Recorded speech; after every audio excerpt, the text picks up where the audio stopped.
ভোলা সদর ভেলুমিয়া ইউনিয়নের ৫ নং ওয়ার্ডের গাজী বাড়িতে মোজাম্মেল গাজী ইউসুফ পাটোয়ারি থেকে ১৬% জমি ক্রয় করে ২০২২ সালে ৬ লক্ষ টাকার বায়না চুক্তি হলেও ৩ বছর অতিক্রম হয়ে গেল, এখন পর্যন্ত ইউসুফ পাটোয়ারি মোজাম্মেল গাজীকে জমি রেজিস্ট্রি না দিয়ে বিভিন্ন টালবাহানা শুরু করে বলে অভিযোগ উঠেছে।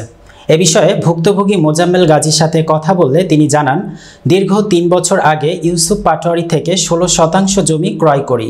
আমাকে রেকর্ডীয় জমি বুঝিয়ে না দিয়ে খাস জমি সহ বুঝিয়ে দেওয়ার চেষ্টা করে। তখন আমি সরকারি খাস জমি নিতে অস্বীকার করিলে আমাকে জমি দিবে না বলে টালবাহানা করে অন্য লোকের কাছে জমি বিক্রি করে দিবে বলে আমাকে হুমকি প্রদান করে। ৩ লক্ষ টাকা কাল বানা দিতে পারবেন, তাহলে আপনার জমি দিব, আর নাইলে দিব না। আমার বেশি স্বীকারোক্তি কাল দিব। জমি নিলে ১৬%।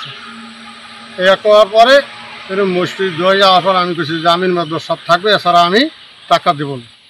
তো এই ওনাগো মোহাম্মদ আলী পাটারি দিয়া পাটারি এই লেখায় টাকাইয়া এর হাত দিয়ে আমি টাকা দিছি। আমাদের জমি ২ মাসের ভিতরে আমার কি দলিল দিয়ে দিব। এই নেওয়ার পরে আর হিরিয়া কয়ে যে ভাইয়া আমার টাকা দেন। তারপরে ৮০,০০০ টাকা দিছি, ১ লক্ষ টাকা চাইছে। আর ৮০,০০০ টাকা দেওয়ার পরে হিরিয়া আবার এই বালি টুলি মাটি মুড়ি আমার দিয়ে কাটাইছে। কাটায় হিরিয়া কয় ২ লক্ষ টাকা দেন। তখন বলছি আমার দলিল দেন।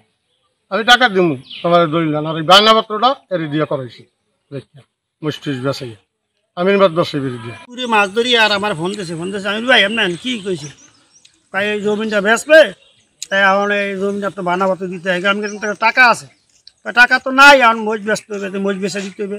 আমি ওপরে কালাম ব্যাপারী আছে, হেরে ফোন করে আনিয়াতে 5টা মজ বেচছে 3 লক্ষ টাকার নগদ লইছি বাজারে বইয়া।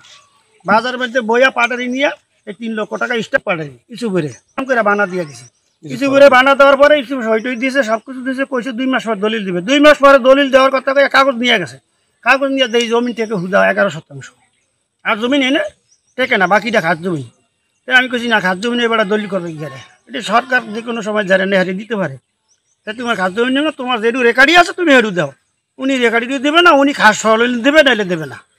এই নিয়েই ঘুরাঘুরি করতে করতে করতে করতে এই পর্যন্ত আইসে। এই যে ইদানিং আবার উনি একটা থানায় একটা দরখাস্ত করছিলে। দরখাস্ত করার পরও সেটা থানা বইয়ে ভাঙ্গা ছিটা দিচ্ছে, 11% জমি না, তুমি দলিল দিয়ে দাও।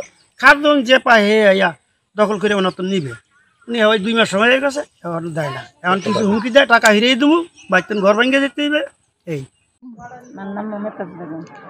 কি হয়েছিল আপনাদের জমির বিষয় বলেন তো? আমার জমির বিষয়ে আমরা শ্রীপুর আসছিলাম, হেন নদী ভাঙ্গা আমার বেড়াই হে নেই, হাগলক সম্পর্ক ছিল আমার স্বামীর লোক। এই বেগুলো মানে দেলা ধারাগুলো হেরাই 2 ভাই জমিন কিনকে দিচ্ছেন। দিছার আমরা এনে আইসি নদী ভাঙ্গা হয়ে ইস্যু ভরা যে আমাকে এনে আনছে।